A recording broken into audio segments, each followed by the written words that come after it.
नाकाम इलेक्शन है। ये अनोखा इलेक्शन था। गूगल भी परेशान है कि रिजल्ट क्या है। फॉर्म 45 वाला हार गया, फॉर्म 47 वाला जीत गया। शाहिद खाकान अब्बासी की एहतसाब अदालत के बाहर गुफ्तगू। कहा फॉर्म 47 से कॉम्प्रोमाइज़ करना होगा। अल्लाह का शुक्र अदा करता हूँ इस खराबी में हिस्सा लेने से बच गया।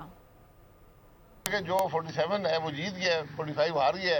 इलेक्शन कमीशन का कमाल है कि 47 पहले बन गया था, 45 बाद में आए। मैं तो अल्लाह का शुक्र अदा करता हूँ कि इस खराबी में हिस्सा लेने से बच गया। मैं ज़रूर ये कहता रहा कि इलेक्शन अगर आपने बगैर आगे के रास्ते का तयन किए इलेक्शन कराए, वो कुछ नहीं देंगे, इंतशार देंगे।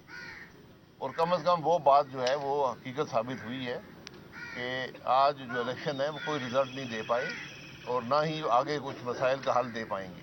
इक़्तिदार को एक तरफ कर दे। आज कोई भी इक़्तिदार का मुस्तहिक नहीं। जो भी इन हालात में हुकूमत में आया, अगर सारी पॉलिटिकल जमातें सपोर्ट नहीं करेंगी, मुल्क के मामलात हल नहीं हो सकते। ये बात ज़हन नशीन कर लें। सब्सक्राइब करें और बेल दबाएं ताकि कोई खबर रह न जाए।